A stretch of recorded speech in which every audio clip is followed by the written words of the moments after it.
ಕಾಯದೊಳು ಗುರುಲಿಂಗ ಜಂಗಮ ದಾಯತವನರಿಯಲ್ಕೆ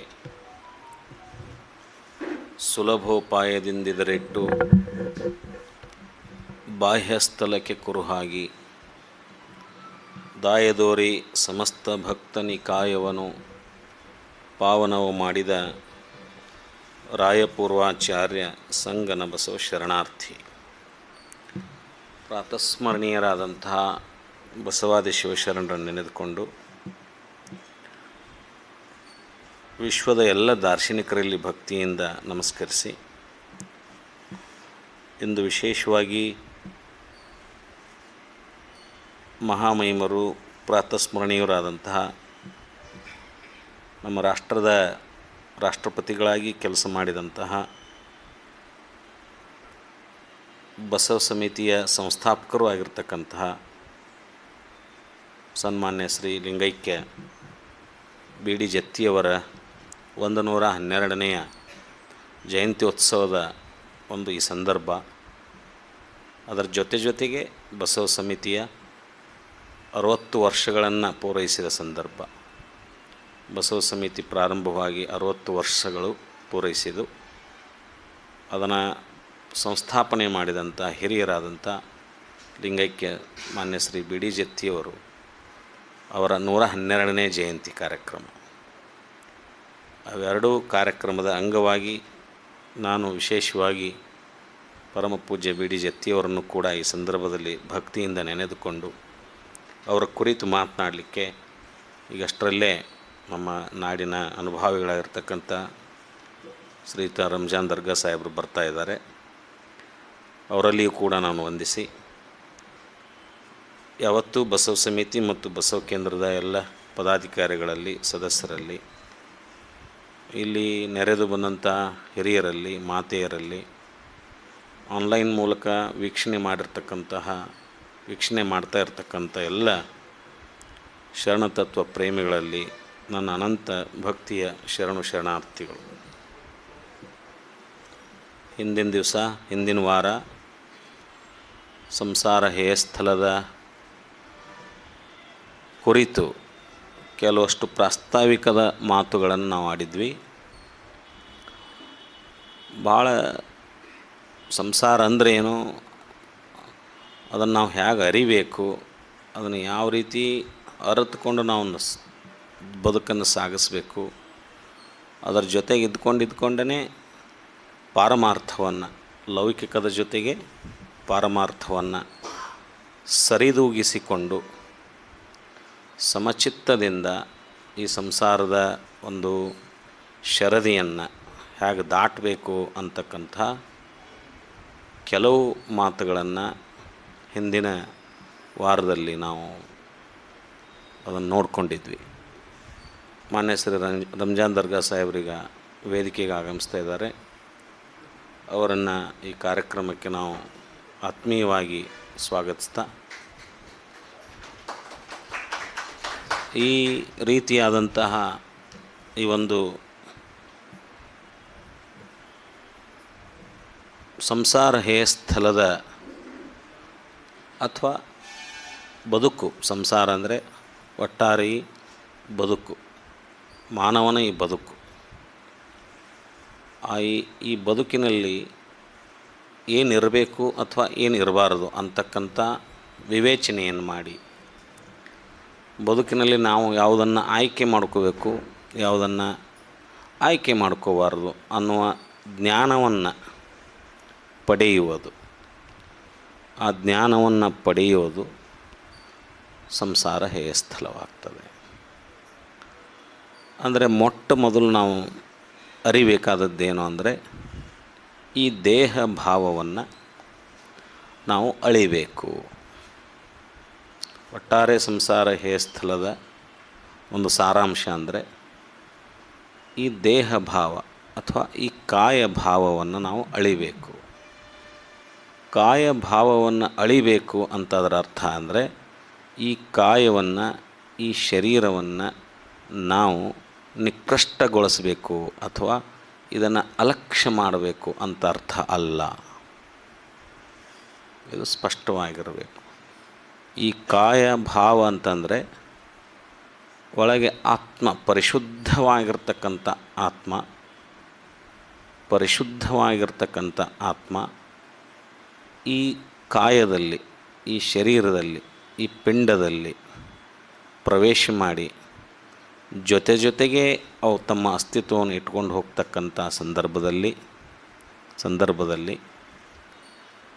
ಆ ಪರಿಶುದ್ಧವಾದಾಗಿರ್ತಕ್ಕಂಥ ಆತ್ಮ ತನ್ನ ಅಜ್ಞಾನದ ಮರವೆಯಿಂದ ತನ್ನ ನಿಜ ಸ್ವರೂಪವನ್ನು ಮರೆತುಕೊಂಡು ತಾನೇ ಆ ದೇಹ ಭಾವ ಎನ್ನುವ ಬದುಕನ್ನು ಮಾಡ್ತಿರ್ತಾನೆ. ಮಾನವ ಪ್ರಪಂಚದಲ್ಲಿ ಪ್ರತಿಯೊಬ್ಬರೂ ಮಾಡೋದು ಇದೆ. ಅದು ಹಾಗಲ್ಲ.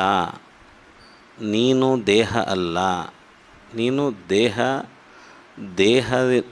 ಬೇರೆ, ನೀನು ಬೇರೆ. ನೀನು ಪರಿಶುದ್ಧವಾಗಿರ್ತಕ್ಕಂಥ ಆತ್ಮ, ಪರಮಶಿವಾಂಶಿಕವಾಗಿರ್ತಕ್ಕಂಥ ಅಂಶ. ನಿನಗೆ ಇವ್ಯಾವ ಮಲತ್ರಯಗಳು ಇರೋದಿಲ್ಲ. ನೀನು ಅತ್ಯಂತ ಪರಿಶುದ್ಧವಾಗಿರ್ತಕ್ಕಂಥವನು ಅನ್ನುವ ಅರಿಯುವಿಕೆ, ಅನ್ನುವ ತಿಳುವಳಿಕೆ, ಇದು ಸಂಸಾರ ಹೇಯಸ್ಥಲವೆನಿಸುತ್ತದೆ ಅನ್ನುವ ಮಾತನ್ನು ನಾವು ಹಿಂದಿನ ವಾರದಲ್ಲಿ ಕೇಳಿದ್ವಿ. ಈ ದೇಹ ಭಾವ ಅಂತಂದರೆ ಈ ಆತ್ಮ ಪರಿಶುದ್ಧವಾಗಿರ್ತಕ್ಕಂಥ ಚೈತನ್ಯ, ಇದು ಪರಮಶಿವಾಂಶಿಕವಾಗಿರ್ತಕ್ಕಂಥ ಆ ಮೂಲ ಸ್ವರೂಪದ, ಆ ಮೂಲ ಸ್ಥಿತಿಯ, ಶೂನ್ಯ ಸ್ಥಿತಿಯ ಒಂದು ಅಂಶವಾಗಿ ಇಲ್ಲಿ ಬಂದಿರುತ್ತೆ. ಇದು ನಿರಾಕಾರ ರೂಪದಲ್ಲಿ ಇರುತ್ತೆ. ಯಾವುದು ನಿರಾಕಾರವಾಗಿ ಸ್ಥಿತಿ ಮಾತ್ರ ಇರುತ್ತೋ ಅದಕ್ಕೆ ಲಯ ಇಲ್ಲ. ಯಾವ ನಿರಾಕಾರ ವಸ್ತುವಿನ ಮೂಲಕ ಅದರ ಚೈತನ್ಯದೊಂದಿಗೇ ಯಾವುದು ಸಾಕಾರ ರೂಪಗೊಂಡಿರುತ್ತೋ ಅದಕ್ಕೆ ವಿನಾಶ ಇರುತ್ತೆ. ಅದು ಶಾಶ್ವತವಲ್ಲ. ದೃಶ್ಯ ರೂಪಕ್ಕೆ ಬರ್ತಕ್ಕಂಥ ಆ ಮೂಲ ಸ್ಥಿತಿಯ ಅಂಶದ ಚೈತನ್ಯದ ಜೊತೆಗೇ ಹುಟ್ಟಿಕೊಂಡಂಥ ಈ ಸಾಕಾರ ರೂಪ ಏನಿದೆಯಲ್ಲ, ಜಗತ್ತಿಗೆ ಕಾಣತಕ್ಕಂಥ ಪ್ರಪಂಚ, ಸೃಷ್ಟಿ, ಮಾನವ, ದೇಹ, ಇವೆಲ್ಲವೂ ಇದಕ್ಕೆ ನಾವು ಅಂಗಸ್ಥಳ ಅಂತ ಕರೆದ್ವಿ. ಈ ಅಂಗಸ್ಥಳದಲ್ಲಿಯೂ ಮೂಲ ಚೈತನ್ಯ ಇದೆ, ಈ ಅಂಗಸ್ಥಳದಲ್ಲಿಯೂ ಮೂಲ ಚೈತನ್ಯ ಇದೆ. ಆದರೆ ಇದಕ್ಕೆ ನಾವು ಜಡ ಅಂತ ಕರಿತೇವೆ.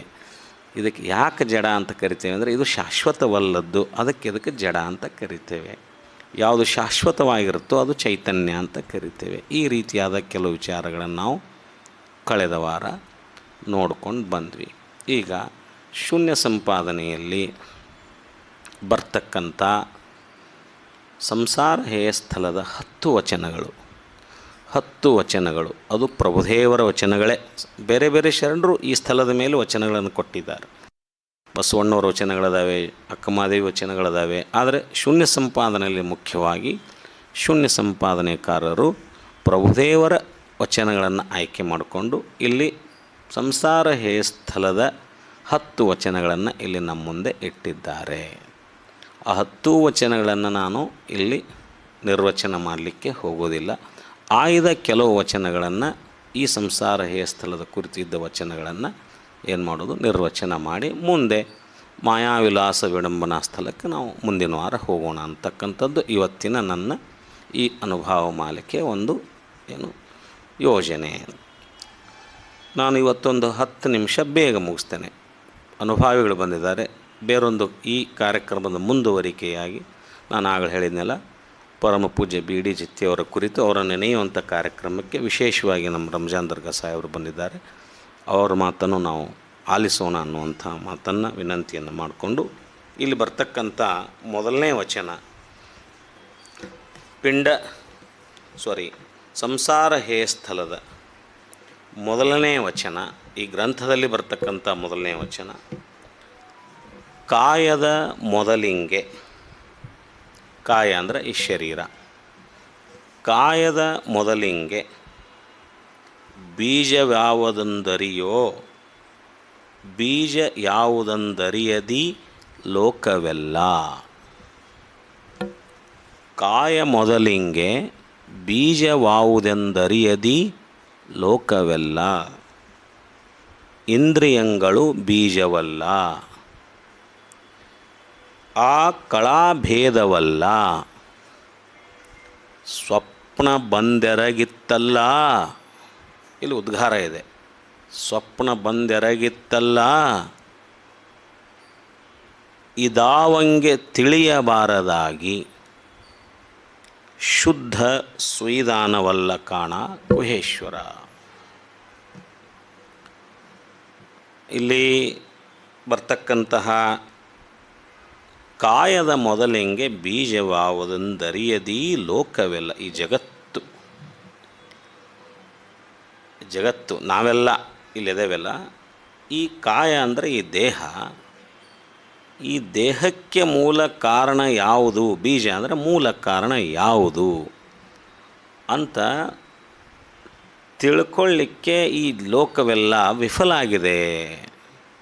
ಅರಿಯದಿ ಲೋಕವೆಲ್ಲ, ಈ ಲೋಕದ ಜನತೆಗೆ ತಿಳಿವಲ್ದು. ಈ ಕಾಯಕ್ಕೆ,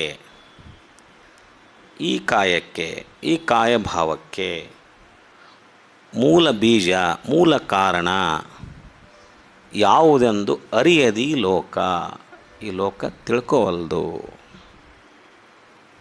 ಯಾಕೆ ಹೀಗೆಲ್ಲ ನಾನೇ ದೇಹ, ಅಶಾಶ್ವತವಾಗಿರ್ತಕ್ಕಂಥ ಈ ದೇಹ ಅಥವಾ ಈ ಬ್ರಹ್ಮಾಂಡ ಯಾವುದು ಸಾಕಾರ ರೂಪದಲ್ಲಿ ಇದೆಯೋ ಅದು ಅಶಾಶ್ವತ. ಯಾಕಂದರೆ ಅದು ಹುಟ್ಟಿದೆ, ಮೂಲದಲ್ಲಿ ಅದು ಸಾಕಾರ ಅಲ್ಲ, ಮೂಲದಲ್ಲಿ ಅದು ನಿರಾಕಾರ. ಹುಟ್ಟದೇ ಇರತಕ್ಕಂಥ ಒಂದು ಸ್ಥಿತಿ ಅದು ನಿರಾಕಾರ. ಆ ಸ್ಥಿತಿ ಹುಟ್ಟಿಲ್ಲ, ಅದು ಇತ್ತು. ಆ ಸ್ಥಿತಿ ಇತ್ತು, ಅದು ಹುಟ್ಟಿಲ್ಲ. ಅದು ಹುಟ್ಟದೇ ಇರುವುದಕ್ಕೆ ಅದಕ್ಕೆ ನಾಶವಿಲ್ಲ. ಹೀಗಾಗಿ ಆ ನಿರಾಕಾರ ಮೂಲ ವಸ್ತು ಒಂದೇ ಶಾಶ್ವತ. ಆ ನಿರಾಕಾರ ಮೂಲ ವಸ್ತುವಿನ ಲೀಲೆಗೋಸ್ಕರ ಸೃಷ್ಟಿಯಾಗಿರ್ತಕ್ಕಂಥ ಈ ದೃಶ್ಯ ಜಗತ್ತೇನಿದೆಯಲ್ಲ, ಇದು ಸಾಕಾರ ಆಯಿತು. ಯಾವಾಗ ಇದು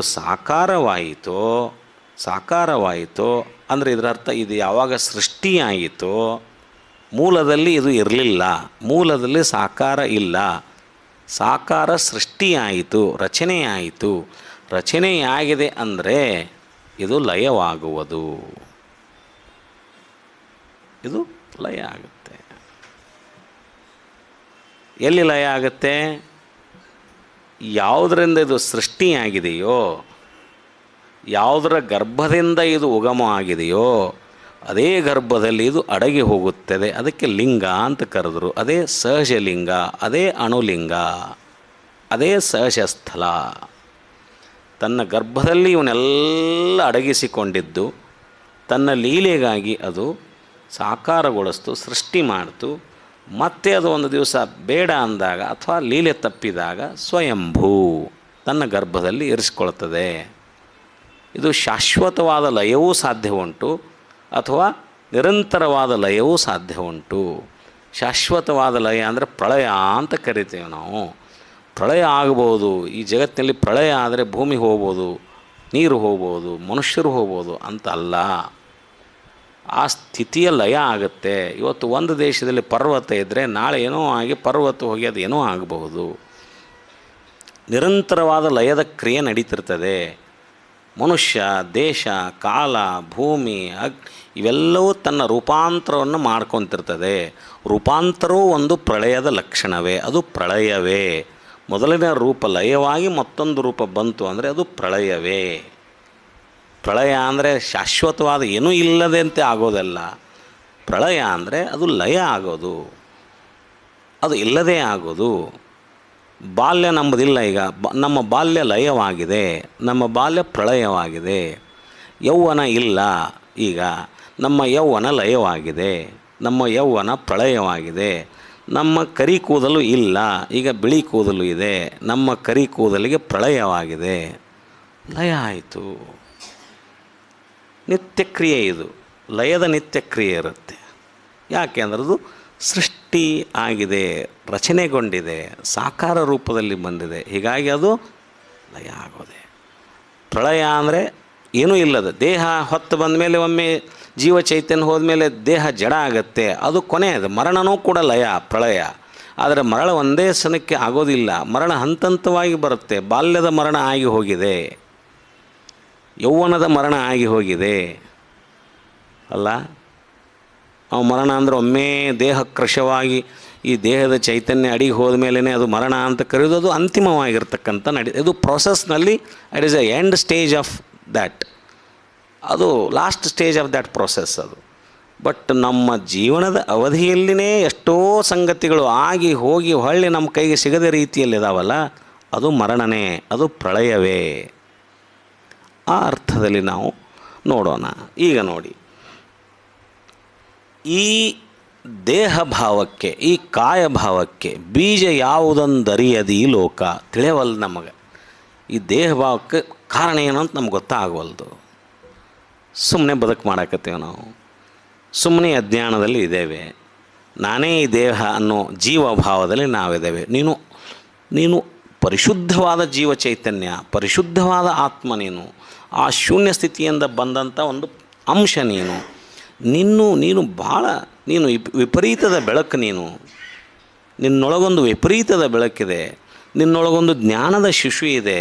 ಈ ಶರೀರ ಅಜ್ಞಾನದ ತೊಟ್ಟಿಲಾಗಿದೆ. ಇದು ದೇಹ ಭಾವ, ಇದು ದೇಹ ಭಾವ.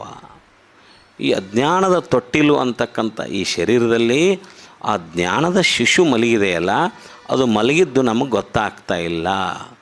ಮನೆಯಲ್ಲಿ ಮಗುವನ್ನು ಮಲಗಿಸಿ ಊರೆಲ್ಲ ಸುತ್ತಿ ಬಂದು ಹುಡುಕಿದಂತೆ. ಮನೆಯೊಳಗನೆ ನಮ್ಮ ಮಗುವನ್ನು ಮಲಗಿಸಿದ್ದೇವೆ, ಊರೆಲ್ಲ ನಾವು ಸುತ್ತಾಡಿ ಬರ್ತಾ ಇದ್ದೇವೆ. ನಮ್ಮ ಮಗು ಎಲ್ಲಿದೆ, ನಮ್ಮ ಮಗು ಎಲ್ಲಿದೆ? ನಮ್ಮ ಮನೆಯಲ್ಲೇ ಮಗುವನ್ನು ಮಲಗಿಸಿದ್ದೇವೆ. ನಾವು ಮಲಗಿಸಿದ್ದು ಮರ್ತು ಬಿಟ್ಟೇವೆ. ಮರ್ತು ಊರೆಲ್ಲ ಮಗುವನ್ನು ಹುಡುಕ್ತಾ ಇದ್ದೇವೆ. ಮಗು ಹೊರಗಡೆ ಎಲ್ಲಿಯೂ ಸಿಗ್ತಾ ಇಲ್ಲ. ದುಃಖದಲ್ಲಿ ಇದ್ದೇವೆ, ನನ್ನ ಮಗು ಸಿಕ್ಕಿಲ್ಲ ಅಂತ. ಆ ದೇವ ಚೈತನ್ಯವನ್ನು ನಾವು ನಮ್ಮಲ್ಲಿಯೇ ಮಲಗಿಸಿಬಿಟ್ಟಿದ್ದೇವೆ. ಜ್ಞಾನದ ಶಿಶುವನ್ನು ಹೊರಗಡೆ ಹುಡುಕ್ತಾ ಇದ್ದೇವೆ, ಭಗವಂತನನ್ನು. ಹೀಗಾಗಿ ನಮಗೆ ಸಮಾಧಾನ, ಶಾಂತಿ ಇಲ್ಲ. ಈ ದೇಹ ಭಾವಕ್ಕೆ ಬೀಜವಾವುದೊಂದರಿಯದಿ ಲೋಕ. ಈ ಲೋಕ ಅರಿವಲ್ದು.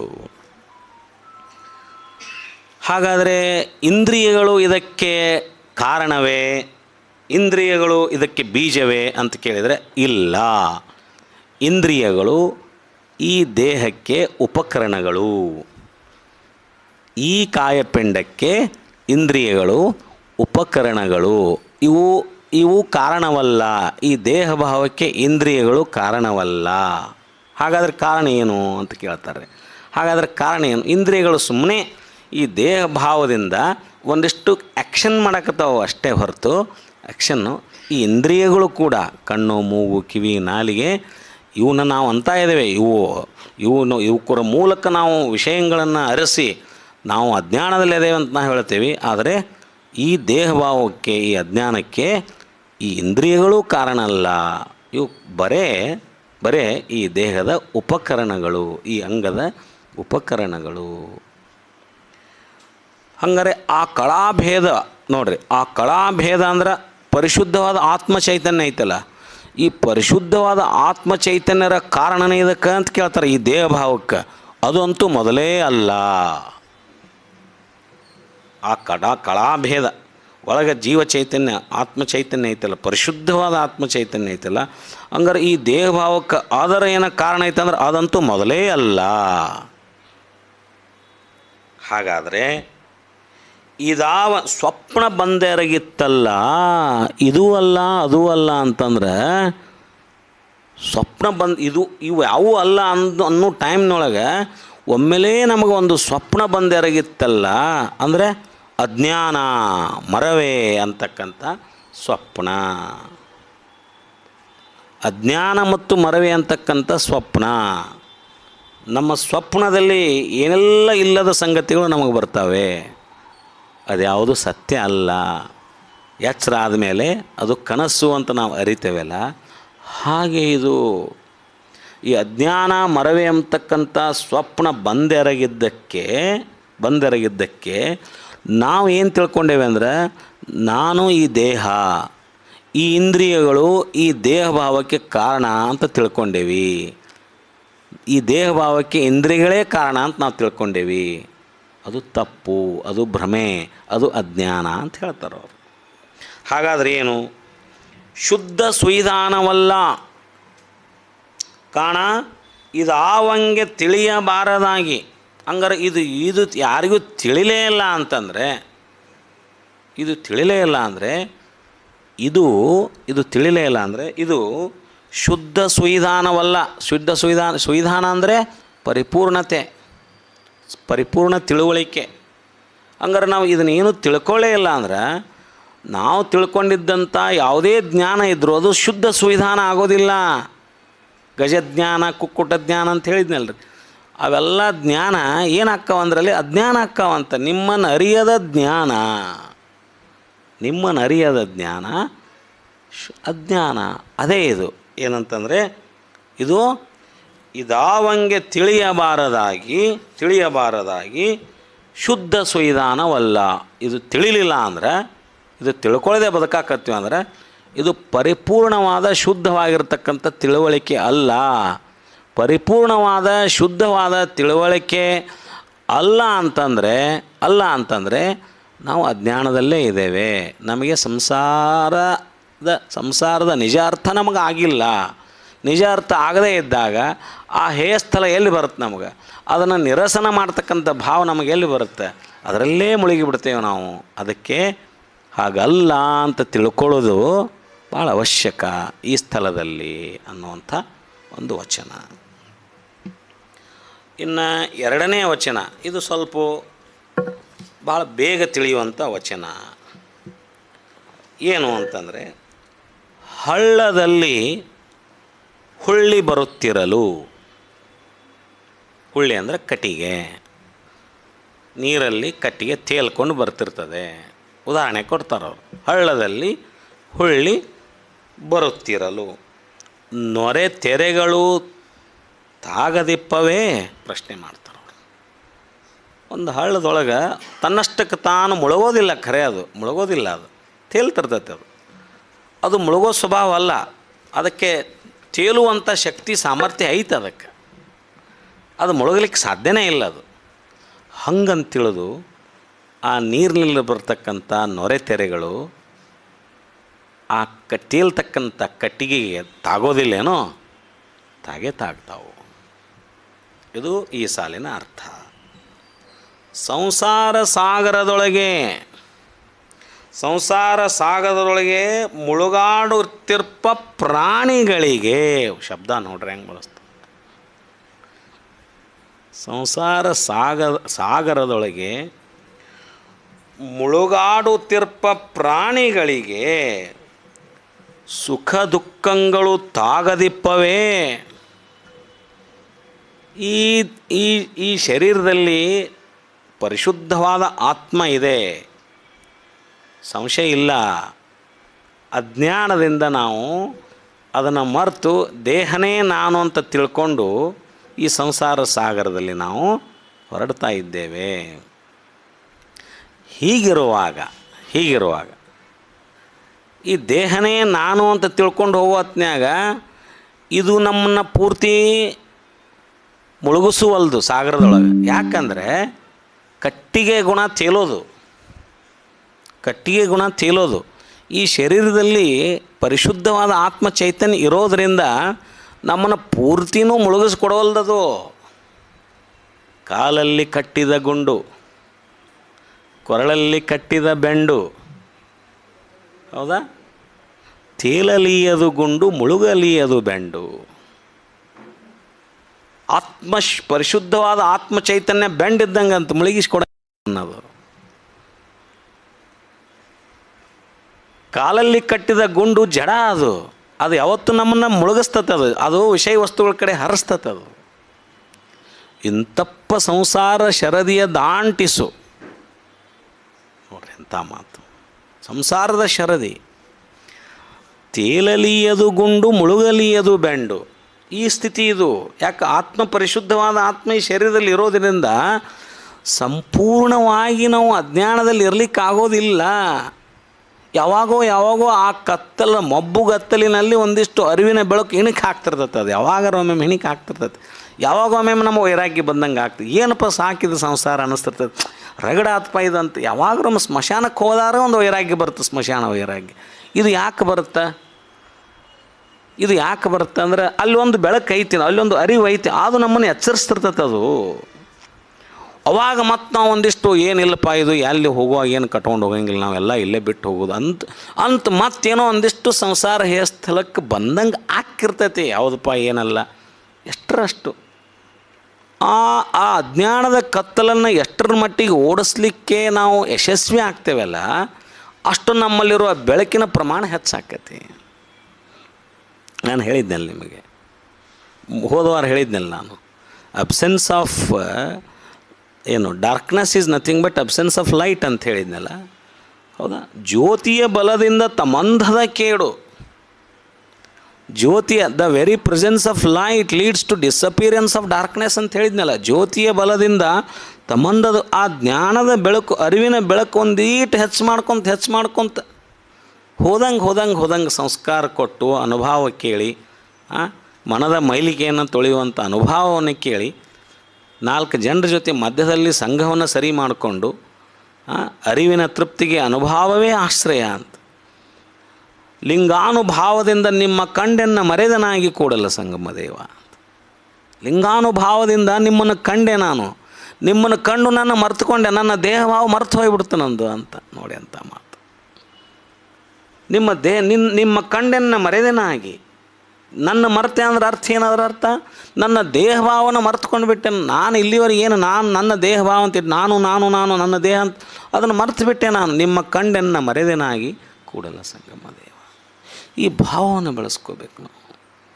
ಇದು ಪ್ಯಾರಲಲ್ಲಾಗಿ ಹೋಗ್ತಿರ್ತೈತಿ. ವಿಪರೀತದ ಬೆಳಕು ಇದೆ, ಅಪರಿಮಿತ ಕತ್ತಲೂ ಇದೆ. ಇಲ್ಲಿ ಅಜ್ಞಾನ ಅನ್ನೋದು ಅಪರಿಮಿತ ಕತ್ತಲು, ನೋಡ್ರಿ, ಜ್ಞಾನ ಅನ್ನೋದು ವಿಪರೀತದ ಬೆಳಕು.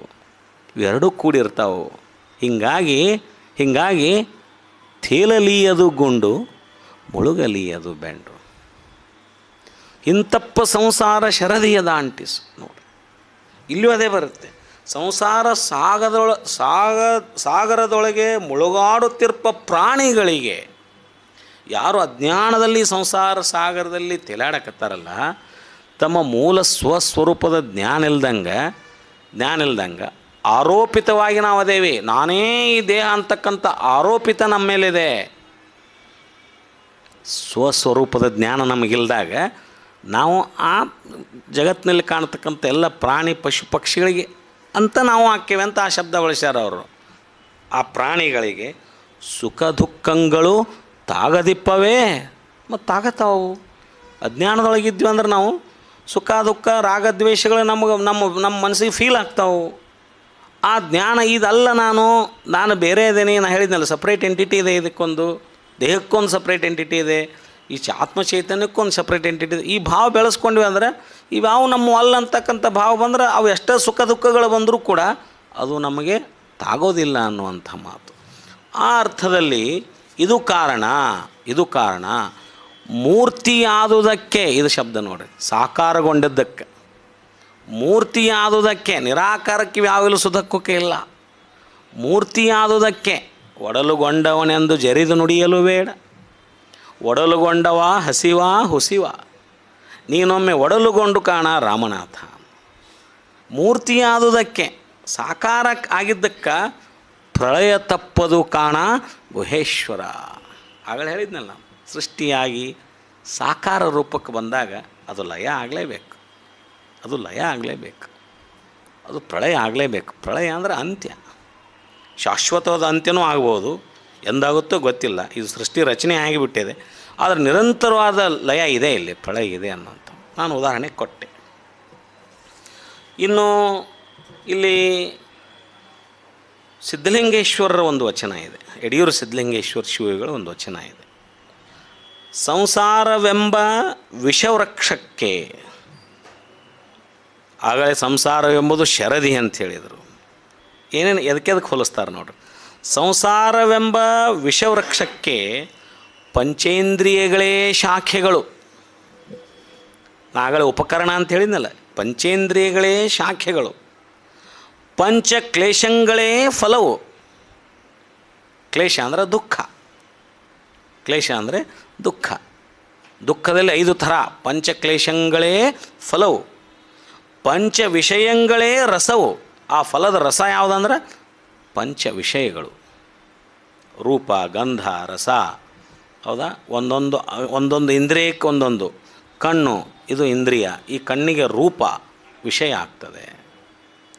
ನಾಲಿಗೆ ಇದು ಇಂದ್ರಿಯ, ಈ ನಾಲಿಗೆಗೆ ರುಚಿ ಏನಾಗುತ್ತೆ, ವಿಷಯ ಆಗ್ತದೆ.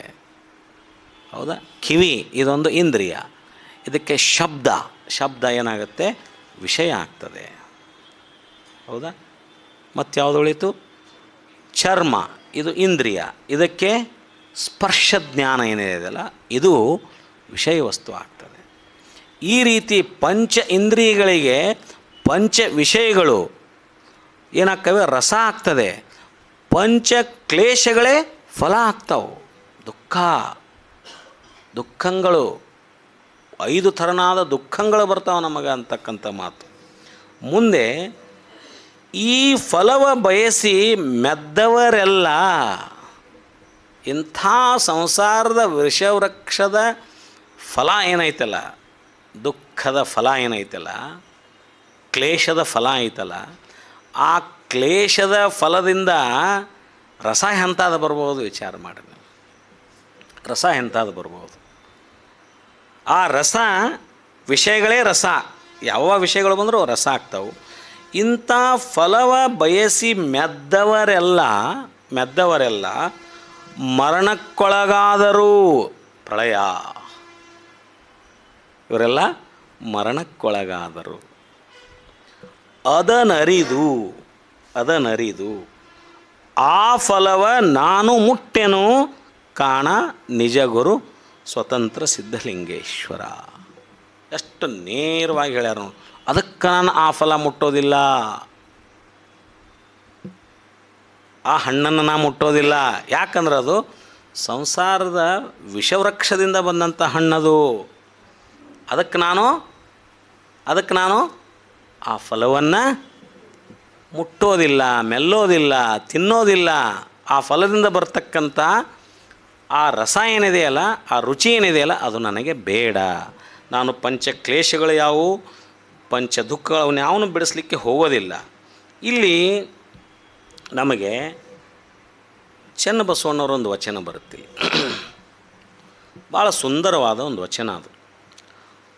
ಪ್ರಳಯಕ್ಕೆ ಸಂಬಂಧಪಟ್ಟಂಥ ಒಂದು ಸುಂದರವಾದ ಬಹು ದೀರ್ಘವಾಗಿರ್ತಕ್ಕಂಥ ವಚನ ಅದು. ಇಲ್ಲಿ ಸ್ವಲ್ಪ ನಿಮಗೆ ಒಂದಿಷ್ಟು ಹೇಳಬೇಕು, ತಿಳಿಸ್ಬೇಕು, ಎಂತೆಂಥ ವಚನಗಳನ್ನು ಶರಣರು ಬರೆದಾರ ಆ ಗಮನಕ್ಕೆ ಬರಬೇಕನ್ನುವಂಥ ಒಂದು ಉದ್ದೇಶಕ್ಕಾಗಿ ಈ ವಚನವನ್ನು ಓದ್ತೇನೆ.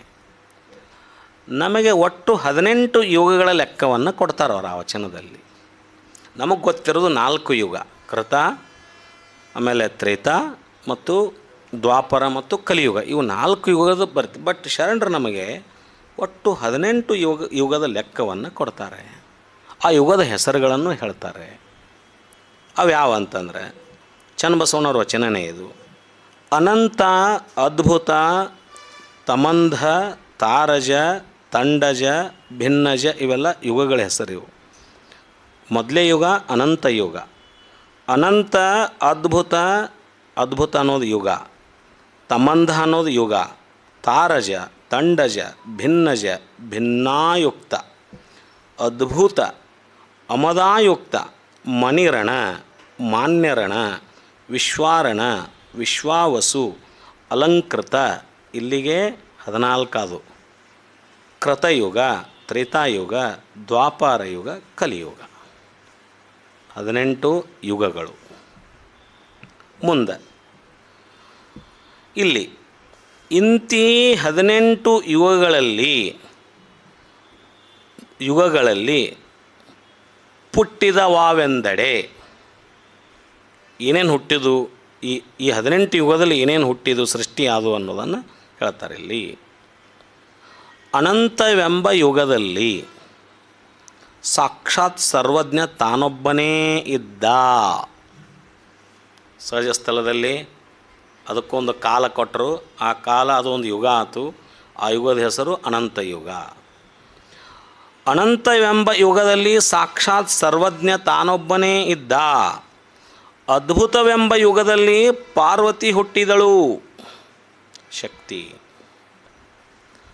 ತಮಂಧವೆಂಬ ಯುಗದಲ್ಲಿ ನಾರಾಯಣ ಹುಟ್ಟಿದನು. ನಾರಾಯಣ ಯಾರು, ಬ್ರಹ್ಮ ಯಾರು ಹೇಳೇನು ನಾನು, ತತ್ವಗಳಿದ್ದು ಅಲ್ಲವು. ನಾರಾಯಣ ಹುಟ್ಟಿದನು. ಆ ನಾರಾಯಣನ ನಾಭಿಯಲ್ಲಿ ಒಂದು ಕಮಲ ಹುಟ್ಟಿತ್ತು. ಅದೇ ಯುಗದಲ್ಲಿ ತಮ್ಮಂಧದಲ್ಲಿನೇ ಆ ನಾರಾಯಣ ಹುಟ್ಟಿದ ಯುಗ ಅದು, ತಮ್ಮಂಧ ಯುಗ. ಅಲ್ಲಿ ಒಂದು ಕಮಲ ಹುಟ್ಟಿತ್ತು ಆತನ ನಾಭಿಯಲ್ಲಿ. ಆ ಕಮಲದಲ್ಲಿ ಬ್ರಹ್ಮ ಹುಟ್ಟಿದನು. ತಾರಜವೆಂಬ ಯುಗದಲ್ಲಿ ಬ್ರಹ್ಮ ತಮ್ಮಂದ ಯುಗದಲ್ಲೇ ಹುಟ್ಟಿಬಿಟ್ಟವ. ನಾರಾಯಣನೂ ಅಲ್ಲೇ ಹುಟ್ಟಿದ, ಬ್ರಹ್ಮನೂ ಅಲ್ಲೇ ಹುಟ್ಟಿದ. ನಾರಾಯಣನ ನಾಭಿಯಲ್ಲಿ ಒಂದು ಕಮಲ ಹುಟ್ಟಿತ್ತು, ಕಮಲದಲ್ಲಿ ಒಬ್ಬ ಬ್ರಹ್ಮ ಹುಟ್ಟಿದ. ಅದೇ ಯುಗ.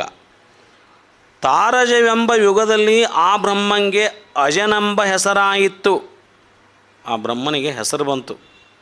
ಒಂದು ಯುಗ ಬೇಕು, ಅವ್ನಿಗೆ ಹೆಸರು ಬರಬೇಕಾದ್ರೆ ಒಂದು ಯುಗ ಹಿಡಿತು, ಹೆಸರಾಯಿತು. ತಂಡಜವೆಂಬ ಯುಗದಲ್ಲಿ ಬ್ರಹ್ಮಾಂಡವೆಂಬುದೊಂದು ತತ್ತಿ ಪುಟ್ಟಿತ್ತು. ಬ್ರಹ್ಮಾಂಡ ಹುಟ್ಟಿದ್ದಿಲ್ಲ, ತತ್ತಷ್ಟ ಸಣ್ಣ. ಭಿನ್ನಜವೆಂಬ ಯುಗದಲ್ಲಿ ಆ ತತ್ತಿ ಭಿನ್ನವಾಯಿತು. ಭಿನ್ನಾಯುಕ್ತವೆಂಬ ಯುಗದಲ್ಲಿ ಮೇಘ ಪಾರಿಜಾತಂಗಳು ಪುಟ್ಟಿದವು. ಇವು ಹುಟ್ಟಾಕ ಒಂದೊಂದು ಯುಗ ಹಿಡ್ದೈತಿ. ಒಂದು ಯುಗ ಅಂದರೆ ಎಷ್ಟು ಕಾಲ ವಿಚಾರ ಮಾಡಿರಿ. ಶೂನ್ಯ ಸ್ಥಿತಿಯಿಂದ, ಆ ನಿಖಲಲಿಂಗ ಸ್ಥಿತಿಯಿಂದ, ಆ ಸಹಜ ಸ್ಥಿತಿಯಿಂದ ಈ ಸೃಷ್ಟಿ ಹುಟ್ಟಲಿಕ್ಕೆ ಎಷ್ಟು ಕಾಲ ತೊಗೊಂಡೈತೆ ಅನ್ನೋದು ವಿಚಾರ ಮಾಡಿರಿ ನೀವು. ಭಿನ್ನಾಯುಕ್ತವೆಂಬ ಯುಗದಲ್ಲಿ ಮೇಘ ಪಾರಿಜಾತಂಗಳು ಪುಟ್ಟಿದವು. ನಿಂದಲ್ಲಿ ಭೂಮಿ ಪುಟ್ಟಿತ್ತು, ಭೂಮಿನೂ ಆಗ ಹುಟ್ಟಿತು. ಅದ್ಭುತವೆಂಬ ಯುಗದಲ್ಲಿ ಅಷ್ಟ ಕುಲ ಪರ್ವತಗಳು ಪುಟ್ಟಿದವು, ಭೂಮಿ ಹುಟ್ಟಿದ ಮೇಲೆ. ಅಮದಾಯುಕ್ತವೆಂಬ ಯುಗದಲ್ಲಿ ಸಪ್ತ ಸಮುದ್ರಗಳು ಹುಟ್ಟಿದವು, ಆಮೇಲೆ ಸಮುದ್ರ ಹುಟ್ಟಿತು. ಅಮುದಾಯುಕ್ತವೆಂಬ ಯುಗದಲ್ಲಿ ಸಪ್ತ ಸಮುದ್ರಗಳು ಹುಟ್ಟಿದವು. ಮಣಿರಣವೆಂಬ ಯುಗದಲ್ಲಿ ಉತ್ತಮ, ಮಧ್ಯಮ, ಕನಿಷ್ಠಂಗಳು ಹುಟ್ಟಿದವು. ಡಿಸ್ಕ್ರಿಮಿನೇಷನ್ ಅಲ್ಲಿ ಸ್ಟಾರ್ಟ್ ಆಯಿತು. ಮಾನ್ಯರಣವೆಂಬ ಯುಗದಲ್ಲಿ ನಕ್ಷತ್ರಗಳಾಗಿರ್ದವು. 84 ಲಕ್ಷಣ ಜೀವರಾಶಿಗಳು ಹುಟ್ಟಿದವು. 84 ಲಕ್ಷ ಜೀವರಾಶಿಗಳು ಮಾನ್ಯರಣವೆಂಬ ಯುಗದಲ್ಲಿ ಹುಟ್ಟಿದವು. ನಕ್ಷತ್ರಗಳು ಯಾವಾಗ ಹುಟ್ಟಿದಲ್ಲ ಆವಾಗ 84 ಲಕ್ಷ ಜೀವರಾಶಿಗಳು ಹುಟ್ಟಿದವು. ವಿಶ್ವಾರಣವೆಂಬ ಯುಗದಲ್ಲಿ ಚಂದ್ರ ಸೂರ್ಯರು ಪುಟ್ಟಿದರು. ವಿಶ್ವಾಸವೆಂಬ ಯುಗದಲ್ಲಿ ದೇವಾದಿ ದೇವರ್ಗಳು ಪುಟ್ಟಿದರು. ಅಲಂಕೃತವೆಂಬ ಯುಗದಲ್ಲಿ ಕಾಮಾದಿವರಂಗಳು ಪುಟ್ಟಿದವು. ಕೃತಯುಗದಲ್ಲಿ ದೇವ ದಾನವ ಮಾನವರಿಗೆ ಯುದ್ಧವಾಯಿತು. ತ್ರೇತಾಯುಗದಲ್ಲಿ ರಾವಣರಿಗೆ ಯುದ್ಧವಾಯಿತು. ಕಲಿಯುಗದಲ್ಲಿ ದ್ವಾಪರ ಯುಗದಲ್ಲಿ ಕೌರವ ಪಾಂಡವರಿಗೆ ಯುದ್ಧವಾಯಿತು. ಕಲಿಯುಗದಲ್ಲಿ ಮೌರ್ಯ ಕದಂಬರಿಗೆ ಯುದ್ಧವಾಯಿತು. ಇಂತಿ 18 ಯುಗಗಳಲ್ಲಿ ರಾಜ್ಯವನಾಳಿದ ಸೂರ್ಯವಂಶದ ಕ್ಷತ್ರಿಯರ ಹೆಸರಾವುದೆಂದಡೆ ಆದಿನಾರಾಯಣ, ಆದಿನಾರಾಯಣನ ಮಗ ಬ್ರಹ್ಮ, ಬ್ರಹ್ಮನ ಮಗ ಭೃಗು, ಭೃಗುವಿನ ಮಗ ಇಂದ್ರ, ಇಂದ್ರನ ಮಗ ನಯನೇಂದ್ರಿಯ, ನಯನೇಂದ್ರಿಯನ ಮಗ ಕಾಲಸ್ವಾಲ, ಕಾಲಸ್ವಾಲನ ಮಗ ದುಂದುಮಹಂತ, ದುಂದುಮಹಂತನ ಮಗ ತ್ರಿಶಂಕು, ತ್ರಿಶಂಕುವಿನ ಮಗ ಹರಿಶ್ಚಂದ್ರ, ಹರಿಶ್ಚಂದ್ರನ ಮಗ ಲೋಹಿತಾಕ್ಷ, ಲೋಹಿತಾಕ್ಷನ ಮಗ ನಳ, ನಳನ ಮಗ ಕೂರ್ಪಸ್ಯ, ಕೂರ್ಪಸ್ಯನ ಮಗ ಪುನರಪಿ, ಪುನರಪಿಯ ಮಗ ಪರಿತಾಸಿ, ಪರಿತಾಸಿಯ ಮಗ ಅಮರ, ಅಮರನ ಮಗ ಮಾಂಧಾತ, ಮಾಂಧಾತನ ಮಗ ಮಾಗ್ರೀಚ, ಮಾಗ್ರೀಚನ ಮಗ ಬಿಂದು, ಬಿಂದುವಿನ ಮಗ ಲವಲ, ಲವಲನ ಮಗ ಪರಿತಾಪಿ, ಪರಿತಾಪಿಯ ಮಗ ಸಿಳ್ಳಗೋಪಾಲ, ಸಿಳ್ಳಗೋಪಾಲನ ಮಗ ನಂದಗೋಪಾಲ, ನಂದಗೋಪಾಲನ ಮಗ ವಸುದೇವ, ವಸುದೇವನ ಮಗ ಶ್ರೀಕೃಷ್ಣ, ಶ್ರೀಕೃಷ್ಣನ ಮಗ ಸಿಳಪ್ಪ, ಸಿಳಪ್ಪನ ಮಗ ದಿಗು, ದಿಗುವಿನ ಮಗ ರಘು, ರಘುವಿನ ಮಗ ಅರಣ್ಯ, ಅರಣ್ಯನ ಮಗ ಮೃಗರಾಜ, ಮೃಗರಾಜನ ಮಗ ದಶರಥ, ದಶರಥನ ಮಗ ರಾಮ. ಇಂತಿವರೆಲ್ಲರೂ ಪ್ರಳಯಕ್ಕೊಳಗಾದರೂ ನೋಡಿರೇ.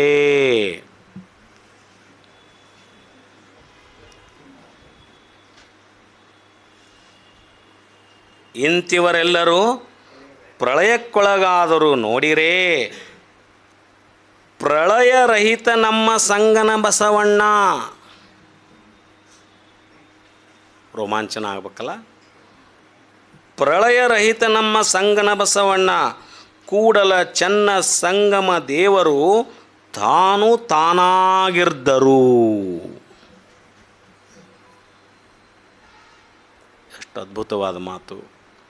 ಈ ಸಂಸಾರ ಹೇಯಸ್ಥಳದಲ್ಲಿ ಇದು ಯಾವುದೂ ಶಾಶ್ವತವಲ್ಲ.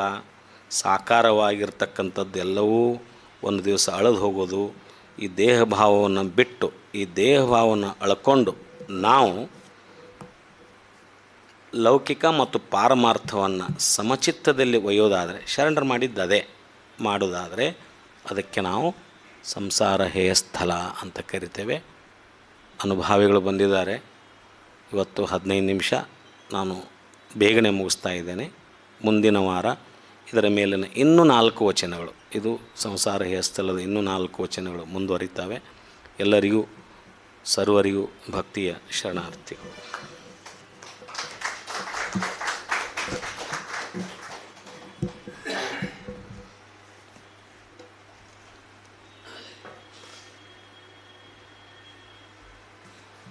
ಇಲ್ಲಿವರೆಗೂ ಸಂಸಾರ ಹೇಯಸ್ಥಳದ ಬಗ್ಗೆ ಅನುಭವ ನೀಡಿರ್ತಕ್ಕಂಥ ಶರಣ ಡಾಕ್ಟರ್ ಶಂಭು ಹೆಗಡಾಳ್ ಅವರಿಗೆ ಶರಣಾರ್ಥಿ. ವಿಷಯವನ್ನು ಹೇಳಿದ್ರು. ಇವತ್ತು ಏನು ತೋರ್ತದ ಅದು ಅಡಗ್ತೈತಿ, ಸಾಸಿವೆಯಷ್ಟು ಸುಖಕ್ಕೆ ಸಾಗರದಷ್ಟು ದುಃಖ ನೋಡ ವಿಷಯ ಹೇಳ್ತಕ್ಕಂಥ ಮಹನರಿಗೆ ಮತ್ತೊಮ್ಮೆ ಶರಣಾರ್ಥಿ ತಿಳಿಸ್ತಾ ಇವತ್ತು ಇನ್ನೊಂದು ಕಾರ್ಯಕ್ರಮ ಡಾಕ್ಟರ್ ಲಿಂಗೈಕ್ಯ ಡಾಕ್ಟರ್ ಬಿ ಡಿ ಜತ್ತಿಯವರ 112ನೆಯ ಜನ್ಮದಿನೋತ್ಸವ. ಆ ಮಹನೀಯರ ಬಗ್ಗೆ ಮಾತನಾಡಲಿಕ್ಕೆ ಆಗಮಿಸಿರುವ ಶ್ರೀ ರಂಜಾನ್ ದರ್ಗಾ ಅವರು, ಹಿರಿಯ ಸಾಹಿತಿಗಳು, ಧಾರವಾಡ, ಅವರಿಗೆ ನಿಮ್ಮೆಲ್ಲರ ಪರವಾಗಿ ತುಂಬ ಹೃದಯದ ಸ್ವಾಗತವನ್ನು ಬಯಸ್ತಾ ಈಗ ಆ ಮಹನೀಯರು ಅವರ ಬಗ್ಗೆ ಮಾತನಾಡಬೇಕಂತೇಳಿ ಸಾಹಿತಿಗಳಲ್ಲಿ ಕೇಳ್ಕೊಳ್ತಾ ಇದ್ದೀನಿ.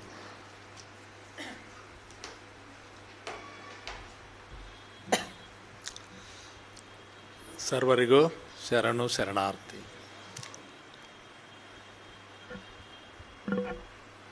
ಇಷ್ಟು ಒಂದು ಒಳ್ಳೆಯ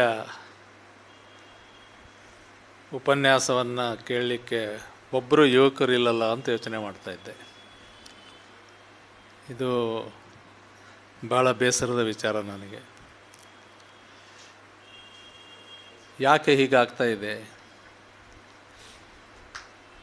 ಎಲ್ಲ ಸಮಾಜಗಳಲ್ಲಿ ಅವರ ಮಕ್ಕಳು ತಾಯಿ ತಂದೆಗಳ ಜೊತೆ ಇರ್ತಾರೆ. ಈ ಲಿಂಗಾಯತ ಸಮಾಜಕ್ಕೆ ಏನಾಗಿದೆ ಅನ್ನೋದೇ ನನಗೆ ದೊಡ್ಡ ಚಿಂತೆಯಾಗಿದೆ. ನಿಮ್ಮ ಮಕ್ಕಳು ಎಲ್ಲಿರ್ತಾರೆ? ಅವರು ಯಾರ ಜೊತೆ ಹೋಗಿದ್ದಾರೆ? ಯಾವ ಚಿಂತನೆಯಲ್ಲಿ ಅವರಿದ್ದಾರೆ ಅನ್ನೋದ್ರ ಕುರಿತು ತಾವು ತಮ್ಮ ಮಕ್ಕಳ ಬಗ್ಗೆ ಆದರೂ ಗಂಭೀರವಾಗಿ ಯೋಚನೆ ಮಾಡಬೇಕಾಗಿದೆ. ಇದು ಮತ್ತೆ ಇನ್ಯಾವ ಸಮಾಜದಲ್ಲೂ ಕಂಡು ಬರೋದಿಲ್ಲ. ಯಾಕೆ ಹೀಗೆ?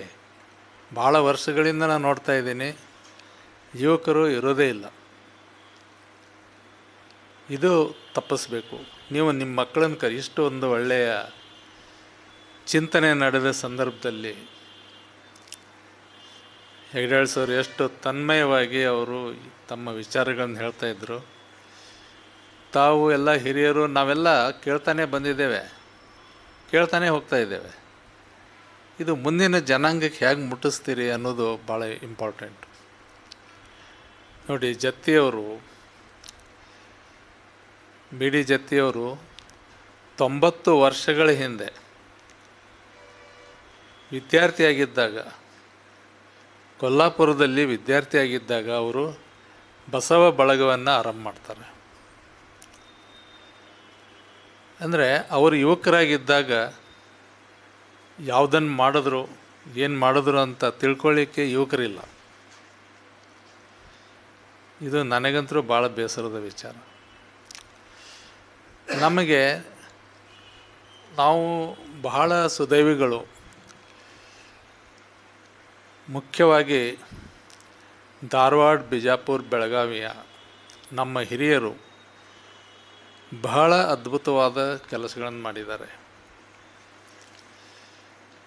ನಮ್ಮ ಸಪ್ತಋಷಿಗಳಾಗಲಿ, ನಾವು ಸಪ್ತರ್ಷಿಗಳು ಅಂತ ಹೇಳ್ತೇವೆ. ಇವತ್ತು KLE ಸೊಸೈಟಿ ಬೆಳಿಬೇಕಾದ್ರೆ, ನಮ್ಮ BLD ಬೆಳಿಬೇಕಾದ್ರೆ ಫಗು ಹಳ್ಕಟ್ಟಿಯವರು, ನಮ್ಮ ಸಿದ್ದರಾಮಪ್ಪ ಲಕ್ಷ್ಮೇಶ್ವರವರು ಭಾಳ ತ್ಯಾಗ ಮಾಡಿದ್ದಾರೆ. ಅದೇ ರೀತಿಯಾಗಿ ಇವತ್ತು ಕನ್ನಡ ಈ ನಾಡು ಉಳಿಬೇಕಾದ್ರೆ ಜತ್ತಿ ಅಂಥವರು ಜತ್ತಿ ಸಾಹೇಬರು ಭಾಳ ಕೆಲಸ ಮಾಡಿದ್ದಾರೆ. ನಮ್ಮ ಕಂಬಳಿ ಸಿದ್ದಪ್ಪನವರು ನಮ್ಮ ಯುವಕರಿಗೆ ಎಷ್ಟೊಂದು ಜನ ಹಿರಿಯರು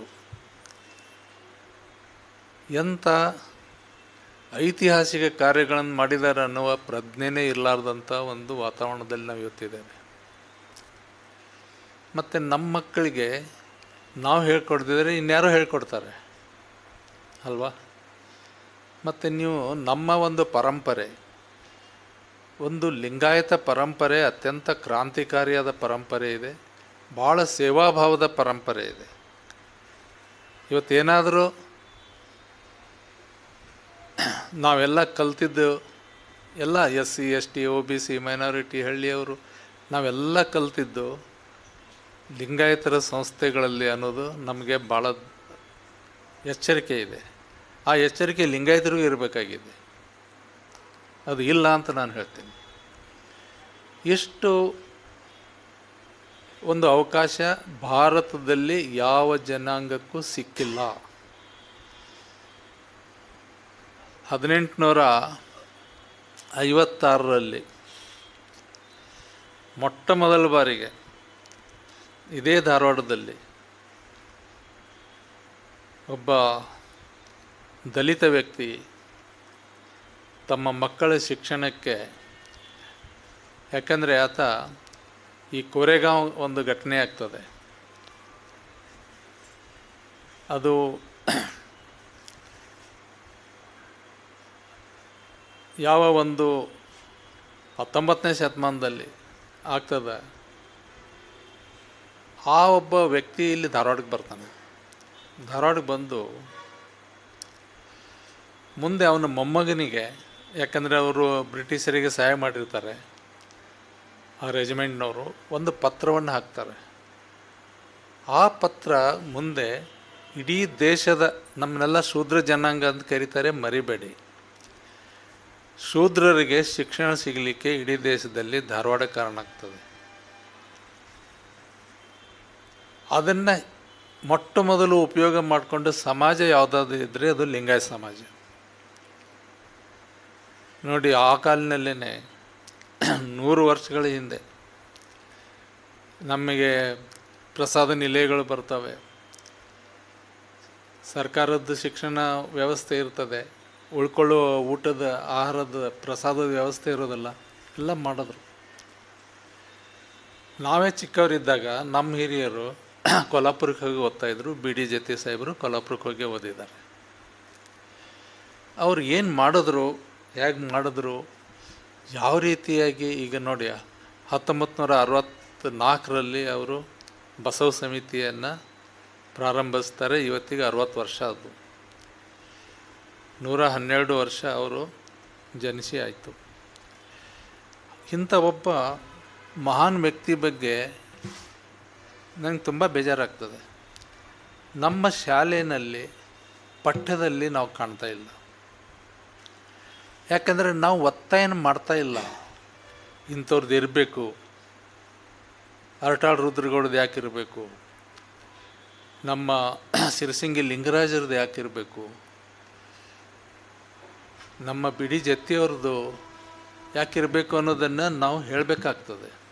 ನಮ್ಮ ಮಕ್ಕಳಿಗೆ ಇದು ಜಾತಿ ವಿಚಾರ ಅಲ್ಲ, ಈ ಸಮಾಜವನ್ನು ಎತ್ತಿ ಹಿಡಿದವರು, ಅವರು ಬ್ರಾಹ್ಮಣರೇ ಇರಲಿ, ಮುಸ್ಲಿಮರೇ ಇರಲಿ, ದಲಿತರೇ ಇರಲಿ, ಲಿಂಗಾಯತರೇ ಇರಲಿ, ಆ ಪ್ರಶ್ನೆ ನಾನು ಹೇಳ್ತಾ ಇಲ್ಲ.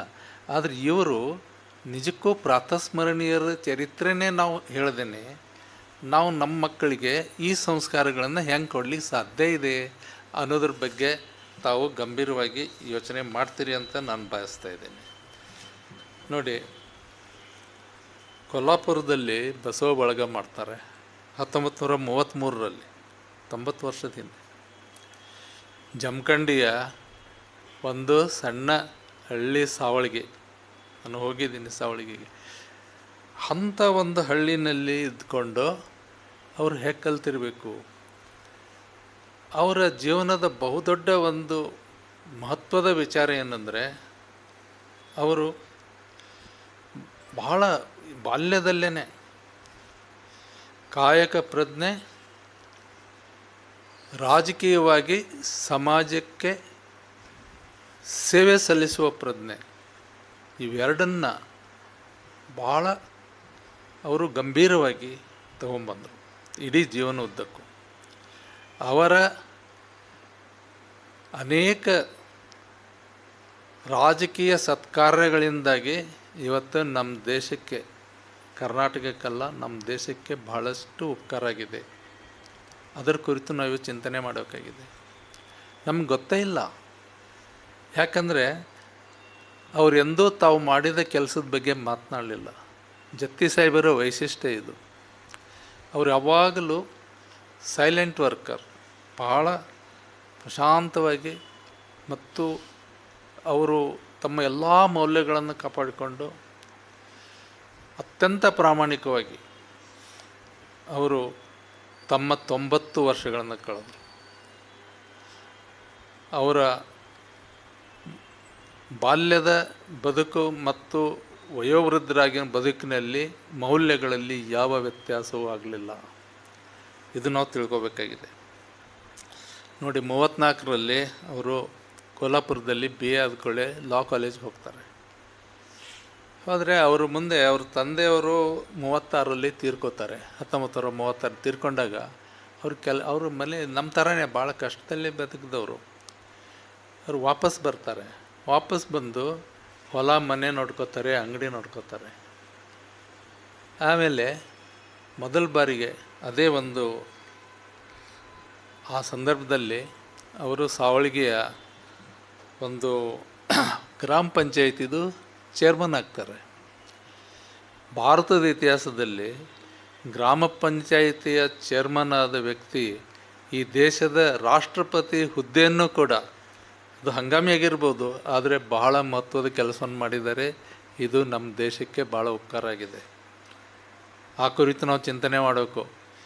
ಅವರು ಹಂಗಾಮಿ ರಾಷ್ಟ್ರಪತಿ ಆದ ಸಂದರ್ಭದಲ್ಲಿ ಕೂಡ ಯಾವ ರಾಷ್ಟ್ರಪತಿಯು ಮಾಡದಂಥ ಒಂದು ಕೆಲಸವನ್ನು ಅವರು ಮಾಡಿದ್ದಾರೆ. ಅದೇನೆಂದರೆ, ತುರ್ತು ಪರಿಸ್ಥಿತಿ ರದ್ದಾಗಿದ್ದು BD ಜತ್ತಿಯವರ ಕಾಲದಲ್ಲಿ. ಆವಾಗಿನ ಸಂದರ್ಭ ಎಷ್ಟು ಕ್ರೂರವಾಗಿತ್ತು ಅಂದರೆ, ಭಯಾನಕವಾಗಿತ್ತು ಅಂದರೆ, ಅದಕ್ಕೆ ಯಾಕೆ ತುರ್ತು ಪರಿಸ್ಥಿತಿ ಬಂತು, ಅದಕ್ಕೆ ಕಾರಣಗಳು ಇದ್ದಾವೆ. ಆಮೇಲೆ ಅದು ಹೋಗುವಂಥ ಸಂದರ್ಭದಲ್ಲಿ, ಅದನ್ನು ಅಂತ್ಯಗೊಳಿಸುವ ಸಂದರ್ಭದಲ್ಲಿ ಇರುವಂಥ ರಾಜಕೀಯ ತಲ್ಲಣ್ಣಗಳು ಇದ್ದವಲ್ಲ ಈ ದೇಶದಲ್ಲಿ, ಬಹುಶಃ ಜತ್ತಿ ಸಾಹೇಬರು ಇರದೇ ಇದ್ದಿದ್ದರೆ ಭಾಳ ದೊಡ್ಡ ಅನಾಹುತವನ್ನು ನಮ್ಮ ದೇಶ ಎದುರಿಸ್ತಿತ್ತು. ಅಷ್ಟು ಅವರು ಸೂಕ್ಷ್ಮವಾಗಿ ಅದನ್ನು ನಿಭಾಯಿಸಿದರು. ಆದರೆ ನಮ್ಮ ಪ್ರಜ್ಞೆಗೆ ಯಾವ ಬರದೇ ಹೋಗ್ತಾ ಇದ್ದಾವಲ್ಲ, ಅದಕ್ಕೆ ನಾವು ಆ ಕುರಿತು ಭಾಳ ಯೋಚನೆಯನ್ನು ಮಾಡಬೇಕಾಗ್ತದೆ. ಮುಂದೆ ಅವರು ಮತ್ತೆ 1940ನಲ್ಲಿ ಮತ್ತೆ ಕೊಲ್ಹಾಪುರಕ್ಕೆ ಹೋಗ್ತಾರೆ. ಹೋಗಿ ಸ್ವಲ್ಪ ಎಲ್ಲ ಮನೆ ವ್ಯವಸ್ಥೆ ಮಾಡಿಕೊಂಡು ಯಾವ ರೀತಿ ಕಷ್ಟಪಟ್ಟಿದ್ದಾರೆ ನೋಡಿ. ಮತ್ತೆ ಅವರು 4 ವರ್ಷದ ನಂತರ ಹೋಗಿ ಅವರು ಲಾ ಮುಗಿಸ್ತಾರೆ. ಅವರು ಲಾ ಮುಗಿದ ಮೇಲೆ ಜಮಖಂಡಿ ನಗರಸಭೆ ಅಧ್ಯಕ್ಷರಾಗ್ತಾರೆ. ಒಂದೊಂದೇ ಸ್ಟೆಪ್ ಅಂದರೆ ಯಾವ ರೀತಿ ಹಂತವಾಗಿ ಇವತ್ತು ಒಬ್ಬ ರಾಜಕೀಯ ಪಕ್ಷದಲ್ಲಿ ಸೇರ್ತಾನೆ, ಅವನು ಸೇರಿ 4-5 ವರ್ಷ ಆಗಿರೋದಿಲ್ಲ, ನಾನೇ ಮುಂದಿನ ಚೀಫ್ ಮಿನಿಸ್ಟರ್ ಅಂತ ಹೇಳ್ತಾನೆ. ಪೇಪರ್ನಾಗ ನೋಡ್ತಾ ಇದ್ದಿರಲ್ಲ. ಅವರು ಮುಂದೆ 45ರಲ್ಲಿ ಅವಾಗ ಪ್ರಜಾ ಪರಿಷತ್ ಅಂತಿತ್ತು ಬ್ರಿಟಿಷ್ ಗೌರ್ಮೆಂಟ್ನಲ್ಲಿ, ಅದರದ್ದು ಸದಸ್ಯ ಆಗ್ತಾರೆ. ನಮ್ಮದೆಲ್ಲ ಬಾಂಬೆ ಕರ್ನಾಟಕದಲ್ಲಿ ಇದ್ದೇವೆ ನಾವು, ಬಿಜಾಪುರ, ಕಾರವಾರ, ಧಾರವಾಡ, ಬೆಳಗಾವಿ. ಅಲ್ಲಿ ಆದಾಗ ಅವರು ಮುಂದೆ ಮುರಾರ್ಜಿಯವರು ಚೀಫ್ ಮಿನಿಸ್ಟರ್ ಆದಾಗ ಉಪಮಂತ್ರಿ ಆಗ್ತಾರೆ. ಕಾರ್ಮಿಕ ಮತ್ತು ಹೆಲ್ತ್ ಮಿನಿಸ್ಟರ್ ಅವರು ಉಪಮಂತ್ರಿ ಆಗ್ತಾರೆ. ನಿಮ್ಗೆ ಇನ್ನೂ ಆಶ್ಚರ್ಯ ಅಂದರೆ, ಯಾರ ಚೀಫ್ ಮಿನಿಸ್ಟರ್ಶಿಪ್ನಲ್ಲಿ ಅವರು ಉಪಮಂತ್ರಿ ಆಗಿದ್ರಲ್ಲ, ಆ ಮೊರಾರ್ಜಿ ದೇಸಾಯಿ ಅವರು ಪ್ರೈಮ್ ಮಿನಿಸ್ಟರ್ ಆಗ್ತವಾಗ ಇವರ ಮೂಲಕ ಅವರು ಓದ್ತೋತಾರೆ, ಪ್ರಮಾಣ ವಚನ ಸ್ವೀಕಾರ ಮಾಡ್ತಾರೆ. ಯಾಕಂದರೆ ಅವಾಗ ಅವರು ಹಂಗಾಮಿ ರಾಷ್ಟ್ರಪತಿ ಆಗಿರ್ತಾರೆ. ಇದು ನಿಮಗೆ ಭಾಳ ನನಗಂತರೂ ಭಾಳ ಸ್ಫೂರ್ತಿದಾಯಕ ಅನ್ನಿಸ್ತದೆ. ಒಬ್ಬ ಉಪಮಂತ್ರಿ ಆದವರು ಮುಖ್ಯಮಂತ್ರಿಗೆ ಆದಾಗ ಮೊರಾರ್ಜಿ ದೇಸಾಯಿ ಅವರು ಇವರು ಉಪಮಂತ್ರಿ ಆಗಿರ್ತಾರೆ ಬಾಂಬೆ ಕರ್ನಾಟಕದ್ದು.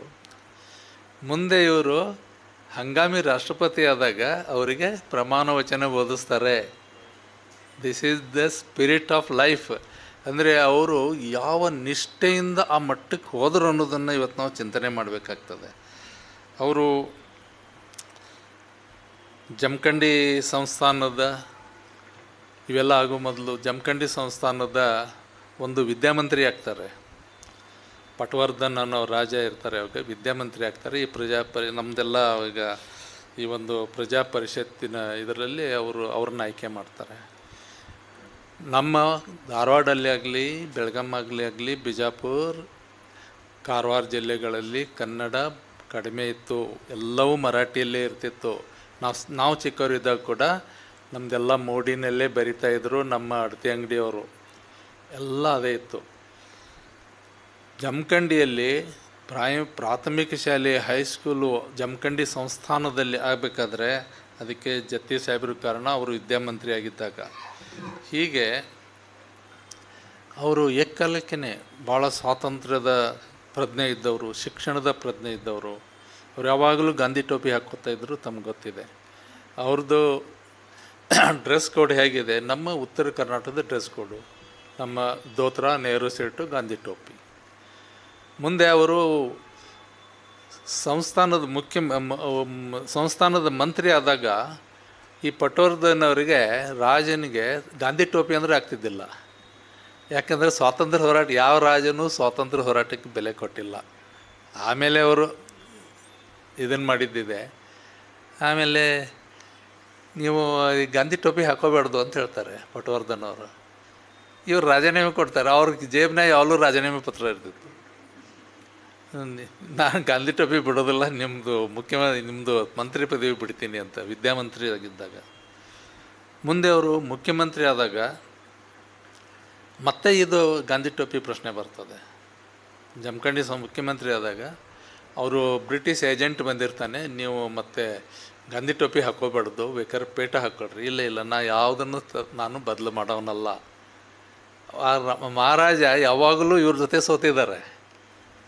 ಅವರು ಮುಖ್ಯಮಂತ್ರಿ ಆದಾಗ ಒಂದು ಘಟನೆ ಆಗ್ತದೆ, ಭಾಳ ಇಂಟ್ರೆಸ್ಟಿಂಗು.